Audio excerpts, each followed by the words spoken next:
ಸೊಂಡೂರು ವಿಧಾನಸಭಾ ಉಪಚುನಾವಣೆಯಲ್ಲಿ ಕಾಂಗ್ರೆಸ್ ಪಕ್ಷದ ಅಭ್ಯರ್ಥಿಯಾದ ಇ ಅನ್ನಪೂರ್ಣ ಇವರಿಗೆ ರಾಜ್ಯ ನ್ಯಾಯ ಸಮಿತಿ ಅಧ್ಯಕ್ಷರಾದ ಸಿ.ಎಸ್. ದ್ವಾರಕನಾಥ್ ಇವರ ಆದೇಶದ ಮೇರೆಗೆ ಕರ್ನಾಟಕ ಕಾಂಗ್ರೆಸ್ ನ್ಯಾಯ ಸಮಿತಿಯ ರಾಜ್ಯ ಉಪಾಧ್ಯಕ್ಷರಾದ ಶ್ರೀಮಾನ್ ಸಣ್ಮಾರೆಪ್ಪ ಹಾಗೂ ನ್ಯಾಯ ಸಮಿತಿಯ ಕಾರ್ಯದರ್ಶಿಗಳಾದ ನಾಗರಾಜ್ ಅವರು ಸೊಂಡೂರು ಕ್ಷೇತ್ರದಲ್ಲಿ ಸುಮಾರು 5 ದಿನಗಳ ಕಾಲ ಅಲೆಮಾರಿ ಕಾಲೋನಿಗಳಿಗೆ ಹೋಗಿ ಇತರ ಗ್ರಾಮಗಳಿಗೆ ಹೋಗಿ ಅಬ್ಬರದ ಪ್ರಚಾರವನ್ನು ನಡೆಸಿದ್ದಾರೆ.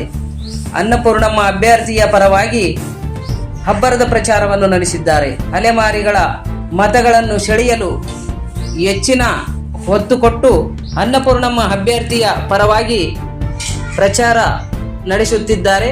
ಅಲೆಮಾರಿಗಳ ಮನೆ ಮನೆಗೆ ತೆರಳಿ ಗುಡಿಸಲುಗಳಿಗೆ ಹೋಗಿ ಸುಮಾರು 5 ದಿನಗಳ ಕಾಲ ಊರುಗಳಲ್ಲಿ ಹೋಗಿ ಅವರ ಮನೆಗಳಲ್ಲಿ ಅಭ್ಯರ್ಥಿಯ ಕರಪತ್ರಗಳನ್ನು ಹಂಚಿ ಅಭ್ಯರ್ಥಿಯ ಬಗ್ಗೆ ಭಾಷಣ ಮುಖಾಂತರ ಹಾಗೂ ಕರಪತ್ರ ಮುಖಾಂತರ ಕಾಂಗ್ರೆಸ್ ಪಕ್ಷದ ಗ್ಯಾರಂಟಿಗಳ ಮುಖಾಂತರ ಪ್ರಚಾರವನ್ನು ನಡೆಸಿ ಅಭ್ಯರ್ಥಿಯ ಗೆಲುವಿಗೆ ಸತತವಾಗಿ ಶ್ರಮಿಸುತ್ತಿರುವ ಶ್ರೀಮಾನ್ ಬುಡಗಜಂಗಮ್ ಸಮಾಜದ ರಾಜ್ಯ ಅಧ್ಯಕ್ಷರು ಹಾಗೂ ಕಾಂಗ್ರೆಸ್ ನ್ಯಾಯ ಸಮಿತಿಯ ರಾಜ್ಯ ಉಪಾಧ್ಯಕ್ಷರಾದ ಶ್ರೀಮಾನ್ ಸಣ್ಮಾರೆಪ್ಪ ಹಾಗೂ ನಾಗರಾಜ್ ಕಾರ್ಯದರ್ಶಿಗಳು ಸೊಂಡೂರು ಗ್ರಾಮದಲ್ಲಿ ಬಿಟ್ಟು ಸುಮಾರು 5 ದಿನಗಳ ಕಾಲ ಬೀಡು ಬಿಟ್ಟು ಅಲೆಮಾರಿ ಮನೆಗಳಿಗೆ, ಓಣಿಗಳಿಗೆ ಹಾಗೂ ಊರುಗಳಲ್ಲಿ ಅಬ್ಬರದ ಪ್ರಚಾರ ನಡೆಸಿ ಅನ್ನಪೂರ್ಣ ಅವರ ಕೈ ಬಲಪಡಿಸುತ್ತಿದ್ದಾರೆ.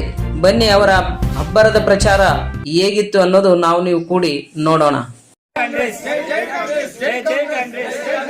ಅನ್ನಪೂರ್ಣಮ್ಮ ಅಕ್ಕನವರಿಗೆ, ಸಾರ್ ಅವರಿಗೆ, ಸಿದ್ದರಾಮಯ್ಯ ಸಾರ್ ಅವರಿಗೆ. ಸೊಂಡೂರು ವಿಧಾನಸಭಾ ಕ್ಷೇತ್ರದಲ್ಲಿ ಕೆಪಿಸಿಸಿ ನಮ್ಮ ರಾಜ್ಯಾಧ್ಯಕ್ಷರಾದ ಸಿ.ಎಸ್. ದ್ವಾರಕನಾಥ್ ಅವರ ಆದೇಶದ ಮೇರೆಗೆ ಸೊಂಡೂರು ವಿಧಾನಸಭಾ ಕ್ಷೇತ್ರದಲ್ಲಿ ಕಳೆದ 8 ದಿವಸದಿಂದ ಕೂಡ ನಾನು ಅವರ ಮಾತಿನಂತೆ ನಾನು ನಡ್ಕೊಂಡು ಎಲ್ಲ ನಮ್ಮ ಅಲೆಮಾರಿಗಳಿರ್ಬೋದು, ದರೋಜಿ ಇರ್ಬೋದು, ಹೊಸ ದರೋಜಿ ಮತ್ತು ಸೊಂಡೂರು ಮತ್ತು ಇಲ್ಲಿ ಕುಡ್ತಿನಿಯಿಂದ ಮತ್ತು ಇಲ್ಲಿ ಇನ್ನೊಂದು ಸುಲ್ತಾನಾಪುರ, ಅಂಡಿಜೋಗಿ, ಸುಡುಗಾಡಿಸಿದ್ರು ಮತ್ತು ಈ ಸಿಳ್ಳೆಕೇತ ಸಮಾಜ, ನಾನಾ ರೀತಿ ಸಣ್ಣ ಸಣ್ಣ ಸಮುದಾಯಗಳು, ಈ ಎಲ್ಲ ಸಮುದಾಯಗಳ ಮಧ್ಯೆ ಕೂಡ ನಾನು ಕನ್ವಿನ್ಸ್ ಮಾಡಬೇಕು, ಅನ್ನಪೂರ್ಣಮ್ಮಗೆ ನಾವು ಓಟ್ ಹಾಕಿಸಿ ಗೆಲ್ಲಿಸಲೇಬೇಕು ಅನ್ನೋದೊಂದು ಪ್ರಣವನ್ನು ತೊಟ್ಟು ನನಗೆ ಖಡಕ್ ಒಂದು ಆದೇಶವನ್ನು ನೀಡಿದಂಥ ನಮ್ಮ ಸಿ.ಎಸ್. ದ್ವಾರಕನಾಥ್ ಸಾಹೇಬರಿಗೆ ನಾನು ಅಭಿನಂದನೆಯನ್ನು ಸಲ್ಲಿಸ್ತೀನಿ, ಧನ್ಯವಾದಗಳು ತಿಳಿಸ್ತೀನಿ. ಹಾಗೆ ನಮ್ಮ ಈ ಕೃಷ್ಣನಗರ ಪಂಚಾಯತಿಯ ಸದಸ್ಯರು ಮತ್ತು ಅಧ್ಯಕ್ಷರು ರೆಡ್ಡು ಬಾಬಣ್ಣ ಕೂಡ ನಾನು ಈ ಸಂದರ್ಭದಲ್ಲಿ ಅಭಿನಂದನೆಯನ್ನು ಸಲ್ಲಿಸ್ತೀನಿ. ಹಾಗೆ ನಮ್ಮ ಒಲಿ ಸಾಹೇಬ್ರಿಗೆ ಕೂಡ ನಮ್ಮ ಸಮುದಾಯದ ಮಧ್ಯೆ ಅವರು ಹತ್ತಿರದಲ್ಲಿದ್ದು ನಿಜವಾಗ್ಲೂ ಈ ಸೊಂಡೂರು ಸುಮಾರು 20 ವರ್ಷಗಳಿಂದ ನಮ್ಮ ಸಮುದಾಯ ಇಲ್ಲಿ ಬರಬೇಕಾದ್ರೆ ಬರೀ ಕಳ್ಳು ಮುಳ್ಳು ಜಾರಿಗುಡಿದ್ದಿಲ್ಲ. ನಾನು 2-3 ಸಲ ಬರ್ತಿದ್ದೆ ಸರ್. ಇಲ್ಲಿ ಬರೀ ಗಿಡಗಂಟುಗಳಿದ್ದು ಇವತ್ತು ಬಂದು ನೋಡ್ತಾ ಇದ್ರೆ ನಿಜವಾದ ಸಂತೋಷ ಅನ್ನಿಸ್ತದೆ. ರಸ್ತೆ ಇರ್ಬೋದು, ಮೂಲಭೂತ ಸೌಕರ್ಯಗಳಿರ್ಬೋದು, ನಮ್ಮವ್ರ ಪಾಪ ಬರೀ ಟೆಂಟ್ನಲ್ಲಿದ್ದರು. ಇವತ್ತು ಏನೋ ಅಲ್ಪ ಸ್ವಲ್ಪ ಅವರು ಇಷ್ಟು ದುಡ್ಕೊಂಡು ಕೆಲವೊಂದು ಮನೆಗಳು, ಸರ್ಕಾರ ಮನೆಗಳು ಕೂಡ ಹಾಕ್ಸ್ಕೊಂಡು ಮನೆಗಳು ಕಟ್ಟಿದ್ದೀರಿ. ನಿಜವಾಗಲೂ ಸಂತೋಷದಂಥ ವಿಷಯ ಸರ್. ಏನಿಲ್ಲ, ಮಹಿಳೆಯರು ಇವತ್ತು ನಮ್ಮ ಅಕ್ಕ ತಂಗಿಯರಿರ್ಬೋದು, ನಮ್ಮ ಬಂಧು ಬಾಂಧವ ಹೆಣ್ಮಕ್ಳಿರ್ಬೋದು, ನಮ್ಮ ಯುವಕರಿರ್ಬೋದು, ನಿಜವಾಗ್ಲೂ ಇವತ್ತು ಅನ್ನಪೂರ್ಣಮ್ಮ ಮಾಮೂಲು ಮನುಷ್ಯರಲ್ಲ ಅವರು. ನಿಜವಾಗ್ಲೂ ತುಕಾರಾಮಣ್ಣ ಈ ಸುಮಾರು 4 ಸಾಲ MLA ಆದ್ರೆ ಸುತ್ತ ಅವರಿಗೆ ದುರಂಕಾರ ಅನ್ನೋದು, ಮತ್ತೊಂದು ಅನ್ನೋದು ಯಾವುದೇ ಭೇದ ಭಾವ ಇಲ್ದಾನೆ ಸಣ್ಣ ಸಣ್ಣ ಸಮುದಾಯಗಳ ಮಧ್ಯೆ ಕೂಡ ಓಡಾಡಿ ಅಕ್ಕಂಬರಿಗೆ ಅಕ್ಕನ ಮಾತು, ಅಣ್ಣಂಬರಿಗೆ ಅಣ್ಣಂಬ ಮಾತು ಹೇಳಿ ನಿಮ್ಮ ಬಾಂಧವ್ಯ ನನಗಿಂತ ಹೆಚ್ಚು ನಿಮಗೆ ತುಕಾರಾಮ್ ಸಾರು ಭಾಳ ಪರಿಚಯ ನಮ್ಮ ಹಳೆಯಂದ್ರಿಗೆಲ್ಲರಿಗೂ. ಹಾಗಾಗಿ ದಯಮಾಡಿ ಮಹಿಳೆಯರು ಇವತ್ತು ಹೆಚ್ಚಿನ ಸಂಖ್ಯೆಯಲ್ಲಿ ತಾವು ದಿನನಿತ್ಯ ಹೋರಾಟ ಮಾಡೋದು ಬಸ್ನಲ್ಲಿ ತಾವೇ. ಹಿಂದೆ BJP ಸರ್ಕಾರ ಇದ್ದಾಗ ನಮ್ಮ ಅಲೆಮಾರಿಗಳಿಗೆ ಸುಮಾರು 300 ಕೋಟಿ ರೂಪಾಯಿಗಳನ್ನು 10,000 ಮನೆಗಳು GPS ಕೂಡ ಮಾಡಿ ಆ BJP ಸರ್ಕಾರ ಇದ್ದಾಗ ವಾಪಸ್ ಪಡೆದಿತ್ತು. ಹಣವನ್ನು ವಾಪಸ್ ಪಡೆದಾಗ ಕುಂಟುತ್ತಾ ನಡೀತಾ ನಮಗೆ ಅನ್ಯಾಯ ಆಗಿತ್ತು ಆ ಸಂದರ್ಭದಲ್ಲಿ. ಹಾಗಾಗಿ ನಮ್ಮ ಸರ್ಕಾರ ಬಂದ ನಂತರ ಅದೇ 10,000 ಮನೆಗಳನ್ನು ಮತ್ತೆ ಮರು GPS ಮಾಡಿ ಇವತ್ತು ಹಣವನ್ನು ಬಿಡುಗಡೆ ಮಾಡೋಂಥ ಕೆಲಸ ಇವತ್ತು ಆಗ್ತದೆ ರಾಜ್ಯದಲ್ಲಿ. ಅದು ನಾವು ದ್ವಾರಕನಾಥ್ ಸಾರೆಲ್ಲ ನಾವೆಲ್ಲ ಹೋಗಿ ನಮ್ಮ ರಾಜ್ಯ ಜನರಲ್ ಸೆಕ್ರೆಟರಿ ಕೂಡ ಹೋಗಿ ನಾವು ಮನವಿ ಪತ್ರ ಮಾಡಿದಾಗ ನೀವೇನು ಭಯ ಪಡಬಾರ್ದು, ಅಲೆಮಾರಿ ಮನೆಗಳು ಏನು ನಿಂತಿದ್ದಾವೆ ಆ ಮನೆಗಳು ದುಡ್ಡು ನಾವು ಮತ್ತೆ ವಾಪಸ್ ಹಾಕ್ತೀವಿ ಅಂತೇಳಿ ಇವತ್ತು ಮರುಪರಿಶೀಲನೆ ಮಾಡಿ ಇವತ್ತು ವಾಪಸ್ ಹಾಕಿ ನಡೀತಾವೆ ಮನೆಗಳು. ಹಾಗಾಗಿ ಇಲ್ಲಿ ತುಕಾರಾಮ್ ಬಗ್ಗೆ ಹೇಳ್ಬೇಕಾದ್ರೆ ನಿಜವಾಗ್ಲೂ ನಮ್ಮ ಎಲ್ಲ ಅಲೆಮಾರಿಗಳಿರ್ಬೋದು, ಯಾವುದೇ ಅಲೆಮಾರಿ ಇರ್ಬೋದು, ಸಣ್ಣ ಬಡತನದಲ್ಲಿರುವಂಥ ಆತ ಶ್ರೀಮಂತಿಕೆ ಯಾವತ್ತೂ ತೋರಿಸಲಿಲ್ಲ ತುಕಾರಾಮ್ ಸರ್. ಎಲ್ಲರೂ ಕೂಡ ನಮ್ಮ ಅಣ್ಣ ತಮ್ಮಂದ್ರೆ ಅಂತಂದೇಳಿ ಒಳ್ಳೆ ಬಾಂಧವ್ಯದಿಂದ ಕೂಡ ವಿಚಾರ ಮಾಡೋಂಥ ವ್ಯಕ್ತಿ. ಹಾಗಾಗಿ ಈ ಮರುಚುನಾವಣೆ ಯಾಕೆ ಬಂತಂತಂದು ಹೇಳಿದ್ರೆ ಉಪಚುನಾವಣೆಯನ್ನು ಇಲ್ಲಿ ನಮ್ಮ MP ಚುನಾವಣೆಯಲ್ಲಿ ಸಾಕಷ್ಟು ನಮ್ಮ ಹಿರಿಯರು ಸನ್ಮಾನ್ಯ ಸಿದ್ದರಾಮಯ್ಯ ಸಾಹೇಬ್ರು ಇರ್ಬೋದು, DK ಶಿವಕುಮಾರ್ ಸಾರ್ ಇರ್ಬೋದು, ನಮ್ಮ ಸಾಕಷ್ಟು ಹಿರಿಯರು ಮನವೊಲಿಸಿ ನೀವಾದರೆ ಸೂಕ್ತವಾದ ವ್ಯಕ್ತಿ ಬಳ್ಳಾರಿ ಜಿಲ್ಲೆಗೆ ಅಂತಂದು ಹೇಳಿ ತುಕಾರಾಮ್ ಸಾಹೇಬ್ರನ್ನ ನಿಲ್ಲಿಸಿದಾಗ ಕೂಡ ನೀವು ಎಲ್ಲ ಸಾಕಷ್ಟು ಸೇವೆ ಮಾಡಿ ಕೆಲಸ ಮಾಡಿ ಪ್ರಚಂಡ ಬಹುಮತದಿಂದ ಕೂಡ ನಾವು MP ಸಾಹೇಬ್ರನ್ನ ಗೆಲ್ಲಿಸಿದ್ದೀವಿ. ಆ ತರವಾಗಿದ್ದನ್ನು ಆ MLA ಸ್ಥಾನಕ್ಕೆ ಮತ್ತೆ ತುಂಬಬೇಕಾಗುತ್ತೆ. ಹಾಗಾಗಿ ಇವತ್ತು ಅನ್ನಪೂರ್ಣಮ್ಮ ಕೂಡ ಅಂತಂತ ಒಂದು ಆ ಹೆಸರಿಗೆ ತಕ್ಕಂತಾನೆ ಅವರ ತುಕಾರಾಮ್ ಅವರ ಧರ್ಮಪತ್ನಿ. ಹಾಗಾಗಿ ಇವತ್ತು ತಾವು ಮಹಿಳೆಯರು ಅತ್ಯಂತ ಹೆಚ್ಚಿನ ತಮಗೆ ಲಾಭ ಸಿಗ್ತಾ ಇರೋದು. ಹಿಂದಿನ ಕಾಲ ನೀವು ವ್ಯಾಪಾರಕ್ಕೆ ಹೋಗ್ಬೇಕಾದ್ರೆ 150ರಿಂದ 200 ರೂಪಾಯಿ ಖರ್ಚಾಗಿತ್ತು ಬಸ್ಗಳಿಗೆ ನೀವು ಹೋಗ್ಬೇಕಾದ್ರೆ. ಅದೇ 200 ರೂಪಾಯಿ ಇವತ್ತು ನಿಮಗೆ ಉಳಿತಾಯ ಆಗ್ತದೆ ಡೈಲಿ. ಅಂದ್ರೆ ದಿನಕ್ಕೆ 200 ರೂಪಾಯಿ 150 ಅಂದ್ರೆ ತಿಂಗಳಿಗೆ 6,000 ರೂಪಾಯಿ ನಿಮಗೆ ಉಳಿತಾಯ ಆಗ್ತಾ ಇದೆ ಬರೀ ಬಸ್ಸಿನ ಚಾರ್ಜ್. ಹಾಗಾಗಿ ಇವತ್ತು ಬಸ್ಸಿನ ಚಾರ್ಜ್ ಇರ್ಬೋದು, ಗೃಹಲಕ್ಷ್ಮಿ ಯೋಜನೆ ಇರ್ಬೋದು, ಎಲ್ಲವೂ ಇವತ್ತು ನಮ್ಮ ಪ್ರಧಾನ ಕಾರ್ಯದರ್ಶಿಗಳು ಹೇಳ್ದಂಗೆ ಕೂಡ ಸಾಕಷ್ಟು ಸಣ್ಣ ಸಮುದಾಯಗಳಿಗೆ ಮಾತ್ರನೇ ಲಾಭ ಆಗ್ತಾ ಇರೋದು. ದೊಡ್ಡ ಸಮುದಾಯಗಳಿಗೆ ಅವ್ರು ಬಿದ್ರೇನು ಬಂದ್ರೇನು ಹೋದ್ರೇನು. ಹಾಗಾಗಿ ಕಾಂಗ್ರೆಸ್ ಪಕ್ಷ ಯಾವತ್ತೂ ಕೂಡ ಬಡವರ ಪಕ್ಷ ಅಂತೇಳಿ ನಿಜವಾಗಲೂ ಸ್ವಾತಂತ್ರ್ಯ ಬಂದಾಗಲಿಂದ ಕೂಡ ಬಡವರ ಪರನೇ ಸರ್ಕಾರ ಇರೋದ್ರಿಂದ ನಾವು ಕೂಡ ಈ ಒಂದು ಸರ್ಕಾರವನ್ನು ಮೊದಲಿಂದ ಕೂಡ ನಾನು ಕೂಡ ಒಂದು ಸುಮಾರು 30 ವರ್ಷಗಳ ಕಾಲ ಕಾಂಗ್ರೆಸ್ಸಲ್ಲೇ ಕೆಲಸ ಮಾಡ್ತಾ ಇದ್ದೀನಿ ಮೊದಲಿಂದಲೂ ಕೂಡ. ಹಾಗಾಗಿ ನಮ್ಮ ಬಡವರ ಪಕ್ಷ ಇವತ್ತು ಅನ್ನಪೂರ್ಣಮ್ಮ ಅವರಿಗೆ ಯಾವ ಕಾರಣಕ್ಕೂ ತಾವು ಅವರಿಗೆ ನಿನ್ನೆ ತಾನೇ ಇಲ್ಲಿ ಕೃಷ್ಣನಗರದಲ್ಲಿ ಕೂಡ ಯಾರೋ ಕೆಲವೊಂದು ಅಲೆಮಾರಿಗಳು ಇದ್ದಾರೆ, ಅಲ್ಲಿ ಕೂಡ ಚಂದಾಸ್ ಇರ್ಬೋದು, ಬೇರೆ ಬೇರೆ ಸಮುದಾಯಗಳು ಹಿಡ್ಕೊಂಡು ಇವತ್ತು ಪೇಪರ್ ನೋಡಿದೆ ನಮಗೆ ಆಘಾತ ಆಗುತ್ತೆ. ಆ ರೀತಿ ಕೊಟ್ಟರೆ ಇಷ್ಟೆಲ್ಲ ಕೆಲಸ ಮಾಡ್ತಿದ್ರೆ ಕೂಡ ತಾವು ಈ ರೀತಿ ಯಾರೋ ಹೇಳಿಕೆ ಮಾತು ಕೇಳಿ ಅವನ್ನು ಅಂತ ಪೇಪರಿಗೆ ಬರೆಯೋದಕ್ಕಾಗಲಿ ಮಾತಾಡೋದಾಗಲಿ ಮಾತಾಡಬಾರ್ದು, ತಪ್ಪಾಗುತ್ತೆ. ಉಂಡು ಮನೆಗೆ ದ್ರೋಹ ಬಗ್ದಂಗೆ ಆಗುತ್ತೆ. ಹಾಗಾಗಿ ದಯಮಾಡಿ ಅನ್ನಪೂರ್ಣಮ್ಮ ಅವರಿಗೆ ನೀವು ಪ್ರಚಂಡ ಬಹುಮತದಿಂದ ನಾವು ತಮ್ಮ ಮತ ಹಾಕಬೇಕು. ಯಾರೇ ಬರಲಿ ಯಾರೇ ಹೋಗಲಿ ಯಾರ ಮಾತು ಕಿವಿಗೊಡಬಾರ್ದು. ಎಲೆಕ್ಷನ್ ಅಂದಮೇಲೆ ಸಾಕಷ್ಟು ಎಲ್ಲ ಪಕ್ಷದವರು ಬರ್ತಾರ ಮಾತಾಡ್ತಾರ, ಎಲ್ಲರ ಮಾತು ಕೇಳ್ರಿ ಬೇಡಂದಿಲ್ಲ. ನಿಜವಾಗ್ಲೂ ಮತ ಹಾಕೋ ಟೈಮಿಗೆ ಅನ್ನಪೂರ್ಣಮ್ಮ ಯಾರು, ತುಕಾರಾಮ್ ಸಾರ್ ಯಾರು ಅಂಬೋದು ಒಂಚೂರು ತಮ್ಮ ಗಮನಕ್ಕೆ ಇಟ್ಕೊಂಡು ನಾವು ಅನ್ನಪೂರ್ಣಮ್ಮ ಅವರಿಗೆ ನಾವು ತಮ್ಮ ಓಟು ಹಾಕಬೇಕು. ಯಾರ ಮಾತು ಕೇಳಲ್ಲ, ಹಾಕಿ ಪ್ರಚಂಡ ಬಹುಮತದಿಂದ ಗೆಲ್ಲಿಸಿ. ನಮಗೂ ಕೂಡ ನೀವು ಯಾವತ್ತೂ ಓಟ್ ಹಾಕಿ ಗೆಲ್ಲಿಸಿದ ನಿಜ ಆದರೆ ನಾವು ಬಂದು ಮಾತನಾಡೋರು ಕೂಡ ನಮಗೊಂದು ಪಕ್ಷ ಸ್ಥಾನಮಾನ ಕೊಟ್ಟಿದೆ, ನಮಗೂ ಕೂಡ ಒಂದು ಗೌರವ ಸಿಗುತ್ತೆ ಅನ್ನೋದು ಒಂದು ಉದ್ದೇಶ ಇಟ್ಕೊಂಡು ನಮ್ಮೆಲ್ಲರಿಗೂ ನಾನು ಮತ್ತೊಮ್ಮೆ ಕೈ ಮುಗಿದು ನಮ್ಮ ಕಾಂಗ್ರೆಸ್ ಪಕ್ಷಕ್ಕೆ ನೀವು ಮತ ಹಾಕ್ಬೇಕಂತಂದು ಹೇಳಿ ಇನ್ನು ಯಾರೋ ಮಾತಾಡ್ತಾರೆ. ಇವತ್ತು ಈಗ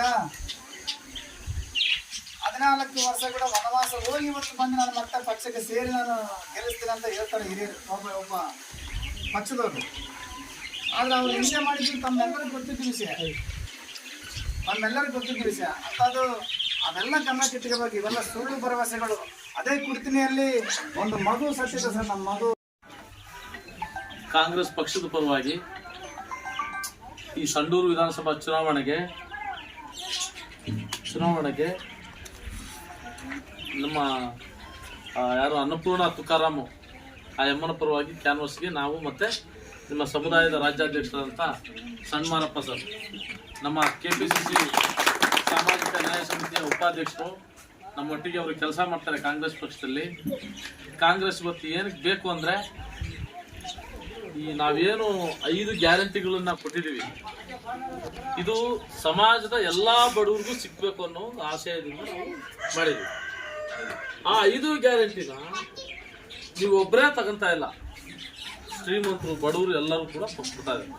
ನಾವು ಯಾರಿಗೂ ಕೂಡ ಅವರಿಗೆ ನೀವು ಬಡವರು ನೀವು ಶ್ರೀಮಂತರು ಬೇಡ, ಇವರು ಬಡವರಿಗೆ ಮಾತ್ರ ಕೊಡೋಣ ಶ್ರೀಮಂತರಿಗೆ ಮಾತ್ರ ಕೊಡೋದು ಬೇಡ ಅಂತ ನಾವು ಎಲ್ಲೂ ಕೂಡ ಭೇದ ಭಾವ ಮಾಡ್ದಲ್ಲೇ ಹೆಣ್ಣು ಮಕ್ಕಳು ಎಲ್ಲರಿಗೂ ಕೂಡ ನಾವು ಬಸ್ ಪಾಸನ್ನು ಫ್ರೀ ಕೊಟ್ಟಿದ್ವಿ. ಇಷ್ಟು ದಿವಸ ಓಡಾಡ್ತಾ ಇದ್ವಿ, ನಿಮಗೆಲ್ಲ ಗೊತ್ತಿದೆ. ಈ ಹಿಂದೆ ಇರ್ತಕ್ಕಂಥ BJP ಸರ್ಕಾರದವರು ಏನು ಮಾಡಿದರು, ನಿಮಗೆ ಏನೂ ಕೊಡಲಿಲ್ಲ.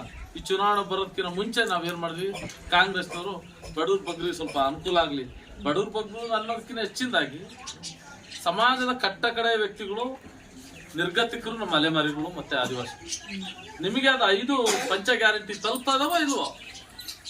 ಸಿಕ್ತಂದೆ ಇಟ್ಲ ನಮ್ಮ 2,000 ರೂಪಾಯಿ ಡಬಲ್ ವಸ್ತಂದೆ, BM వస్తాండవే, ఆమెకి పిల్లగాళ్ళు ఓద పిల్లగాళ్ళ స్కాలర్షిప్ ఇస్తాండ్రా, అన్ని వచ్చినాక మీరు ఎవడ కోటేయాలా?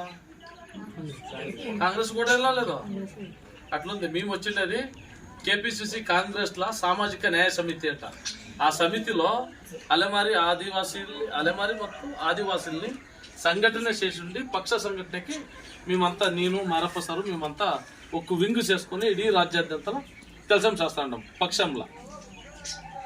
ಈ ಸಾಮಾಜಿಕ ನ್ಯಾಯ ಸಮಿತಿ ಇದರಿಂದ ಇಲ್ಲಿ ಏನು ಉಪಚುನಾವಣೆ ಸಂಡೂರಿನಲ್ಲಿ ನಡೀತಾ ಇದೆ, ಇಲ್ಲಿ ತುಕಾರಾಮ್ ಸಾಹೇಬ್ರು ಮಿಸಸ್ಸು ಅಂದ್ರೆ ಅವರ ಧರ್ಮಪತ್ನಿಯವರಾದಂಥ ಯಾರು ಅನ್ನಪೂರ್ಣ ತುಕಾರಾಮ್ರವರು ನಿಂತಿದ್ದಾರೆ. ಈಗ ಬಿಜೆಪಿಯಿಂದ ಬೇರೊಬ್ರು ಯಾರು ನಿಂತಿದ್ದಾರೆ. ನಾವು ಬೇರೆ ಪಕ್ಷದ ಹೇಳೋದು ಬೇಡ, ನಮ್ಮ ಪಕ್ಷ ಸಾಧನೆ ಹೇಳ್ಕೊಂಡ್ರೆ ಸಾಕು, ನಮಗೆ ಓಟ್ ಬೀಳುತ್ತೆ. ನಾವೇನು ಸುಮ್ಮನೆ ಏನು ಬಂದು ನಿಮಗೆ ಓಟ್ ಕೇಳೋಕ್ಕೂ ನಮಗೆ ನೈತಿಕತೆ ಇದೆ. ಯಾಕೆ ನೈತಿಕತೆ ಇದೆ? ನಾವು ನಿಮಗೆ ಬೆನಿಫಿಟ್ಸ್ ನಾವು ನಿಮಗೆ ಕೊಟ್ಟಿದ್ದೀವಿ 5 ಪಂಚ ಗ್ಯಾರಂಟಿನ. ಯಾರು ತಲುಪಿಲ್ಲ ಅಂತ ಎದೆ ಮುಟ್ಕೊಂಡು ಹೇಳ್ಬಿಡ್ಲಿ ನೋಡೋಣ. 5 ಗ್ಯಾರಂಟಿ ತಗೊಂಡು ನಿಮಗೆಲ್ಲ ದುಡ್ಡು ಕೊಟ್ಟು, ಫ್ರೀ ಬಸ್ ಕೊಟ್ಟು, ಅಕ್ಕಿ ಕೊಟ್ಟು, ಎಲ್ಲ ಕೊಟ್ಟರು ಕೂಡ ನಮಗೆ ಓಟ್ ಹಾಕಲಿಲ್ಲ ಅಂತಂದ್ರೆ ನೀವು ನಮ್ಮ ಕಾಂಗ್ರೆಸ್ ಪಕ್ಷಕ್ಕೆ ದ್ರೋಹ ಮಾಡೋದಾಗಿ. ನೀವು ಇಷ್ಟಕ್ಕೊಂದು ಬೆನಿಫಿಟ್ಸ್ ತಗೊಂಡು ಬಡವರು, ಸಮಾಜದ ಕಟ್ಟ ಕಡೆ ವ್ಯಕ್ತಿಗಳು, ಕೂಲಿನಲ್ಲಿ ಮಾಡ್ತಕ್ಕಂಥ ಹೆಣ್ಮಕ್ಳುಗಳು ಕಷ್ಟ ಸ್ವಲ್ಪ ಅವರಿಗೆ ಅನುಕೂಲ ಆಗಲಿ ಅಂತ ಸರ್ಕಾರ ಇಷ್ಟೆಲ್ಲ ಮಾಡಿದೆ. ನಿಮಗೋಸ್ಕರ ಕಾಂಗ್ರೆಸ್ ಪಕ್ಷ ಇಷ್ಟೆಲ್ಲ ದುಡಿದಿದ್ವಿ. ಹಂಗಾಗಿ ಉಪಚುನಾವಣೆ ಇರೋದ್ರಿಂದ ಪ್ರಯುಕ್ತ ನಮ್ಮ ಅಲೆಮಾರಿ ಬುಡುಗ ಜಂಗಮ ಕಾಲೋನಿಗೆ ನಾವು ಮತ್ತೆ ನಮ್ಮ ಸನ್ಮಾರಪ್ಪನವರು ಮತ್ತು ನಮ್ಮ ಹಿರಿಯರು, ಈ ಭಾಗದಲ್ಲಿ ನಮ್ಮ ಮೆಂಬರ್, ನಗರ ಪುರಸಭೆ ಅಧ್ಯಕ್ಷರಿದ್ದಾರೆ, ಮೆಂಬರ್ ಇದ್ದಾರೆ, ಇವರು ಕೂಡ ಇಲ್ಲಿ ಬಂದಿದ್ದಾರೆ. ಪಾಪ ಆದಷ್ಟು ಅವರು ಇತಿಮಿತಿಯಲ್ಲಿ ಅವರು ಕೆಲಸ ಮಾಡಿದ್ದಾರೆ. ಇದನ್ನ ಮಂದಟ್ ಮಾಡ್ಕೊಂಡು ನಮ್ಮ ಕಾಂಗ್ರೆಸ್ಗೆ ಮಾಡಿದ್ದಾರೆ. ನಾವು ನಮ್ಮ ಪಕ್ಷದ ವತಿಯಿಂದ ನಾವು ಎಷ್ಟು ಕೆಲಸ ಮಾಡಬೇಕು ಅಷ್ಟು ಮಾಡಿದ್ದಾರೆ. ಪಾಪ ಅವರು ಶಕ್ತಿ ಮೀರಿ ಕೆಲಸ ಮಾಡಿದ್ದಾರೆ. ಅವ್ರಿಗೂ ಕೂಡ ಈ ಬೂತ್ ಅಲ್ಲಿ ಓಟ್ ತೆಗೆದಾಗ ಈ ಬೂತ್ ಅಲ್ಲಿ ಇಷ್ಟು ಓಟ್ ಬಂದಿತ್ತಪ್ಪ, ಇವ್ರು ಹಾಕ್ಸಿದಾರಪ್ಪ ಅನ್ನೋದು ಇವ್ರಿಗೂ ಒಂದು ಹೆಸರು ಬರ್ಬೇಕು. ಓಟ್ ಹಾಕಿದಾರೆ ಅನ್ನೋದು ನಿಮಗೂ ಒಂದು ಕಾಳಜಿ ಇರಬೇಕು. ಇದನ್ನ ಹಿಡ್ಕೊಂಡು ನಿಮಗೆ ಈ ಕಾಂಗ್ರೆಸ್ ಪಕ್ಷದ ವತಿಯಿಂದ ನಿಮಗೆ ಮುಂದಿನ ದಿನಗಳಲ್ಲಿ ಇನ್ನೂ ಹೆಚ್ಚಿನ ರೀತಿಯಲ್ಲಿ ಗ್ಯಾರಂಟಿ, ಪಂಚ ಗ್ಯಾರಂಟಿಗಳು ಯಾವುದೇ ಕಾರಣಕ್ಕೂ ನಾವು ನಿಲ್ಲಿಸೋದಿಲ್ಲ. ಪಂಚ ಗ್ಯಾರಂಟಿ ಯಾಕೆ ನಿಲ್ಲಿಸೋದಿಲ್ಲ ಅಂತಂದ್ರೆ ಅದು ನಮ್ಮ ಸಂವಿಧಾನದ ಮೂಲಭೂತ ಹಕ್ಕು. ಆಹಾರವನ್ನು ಪಡೆಯುವುದು ನಿಮ್ಮ ಹಕ್ಕು, ಬಸ್ಸಲ್ಲಿ ಓಡಾಡುವುದು ನಿಮ್ಮ ಹಕ್ಕು. ಇದೆಲ್ಲ ಮೂಲಭೂತ ಹಕ್ಕುಗಳು, ಅಂದ್ರೆ fundamental duties and fundamental rights. ಇದು ಕಾನ್ಸ್ಟಿಟ್ಯೂಷನ್ ಅಲ್ಲಿ ಎಲ್ಲರೂ ದಕ್ಕಬೇಕು. ಹಂಗಾಗಿ ಇದನ್ನ ಯಾವುದೇ ಕಾರಣಕ್ಕೆ ತಿಳಿಸಲ್ಲ. ಬಿಜೆಪಿ ಏನ್ ಹೇಳ್ತಾರೆ, ಇಲ್ಲ ನೀವು ಸೋತ್ಬಿಟ್ರೆ ಬಿಜೆಪಿ ಗ್ಯಾರಂಟಿಗಳು ತೆಗೆದು ಬಿಡ್ತಾರೆ ನಿಮ್ಮನ್ನ ಅಂತ ಅವ್ರು ಹೇಳ್ತಾರೆ. ಹೊಟ್ಟೆ ಕಿಚ್ಚಿಗೆ, ಅಸೂಯೆಗೆ, ಅವ್ರಿಗೆ ಏನು ಮಾಡಕ್ ಬೇರೆ ಕೆಲಸ ಇಲ್ವಲ್ಲ, ಅದಕ್ಕೆ ಈ ತರ ಅವ್ರು ಹೇಳ್ತಾರೆ. ದಯಮಾಡಿ ಅನ್ಯತಾ ತಿಳಿದಲ್ಲೇ ಕಾಂಗ್ರೆಸ್ ಪಕ್ಷ ಕೊಟ್ಟಿರ್ತಕ್ಕಂಥ ಋಣಕ್ಕೆ ನೀವು ಸರಿಸಮಾನಾಗಿ ಓಟ್ ಹಾಕಿದ್ರೆ ಅದಕ್ಕೆ ಪ್ರತಿಫಲ ಸಿಗ್ತದೆ ಅಂತ ಹೇಳ್ತಾ, ಮುಂದಕ್ಕೂ ಕೂಡ ನಿಮಗೆ ಒಳ್ಳೇದನ್ನ ನಾವು ಪಕ್ಷ ಬಯಸುತ್ತೆ. ಮತ್ತೆ ಇಲ್ಲಿ ನಿಂತಿರ್ತಕ್ಕಂಥ ಅಭ್ಯರ್ಥಿಗಳು ಕೂಡ ಮಹಿಳೆ ಆಗಿರೋದ್ರಿಂದ ನಿಮ್ಮೆಲ್ಲರಿಗೂ ಕೂಡ ಕಷ್ಟ ಸುಖದಲ್ಲಿ ಭಾಗಿಯಾಗ್ತಾರೆ ಅಂತ ಹೇಳ್ತಾ, ನಮ್ಮ ನಗರ ಪುರಸಭೆಯ ಸದಸ್ಯರುಗಳು ಇಲ್ಲಿದ್ದಾರೆ, ಅವ್ರಿಗೂ ಕೂಡ ಹೌದಾ ಇವರು ಇದ್ದಾರೆ. ಹಂಗಾಗಿ ಇವ್ರಿಗೂ ಕೂಡ ನೀವು ಶಕ್ತಿ ತುಂಬಬೇಕು ಅಂತ ಹೇಳ್ತಾ ನನ್ನ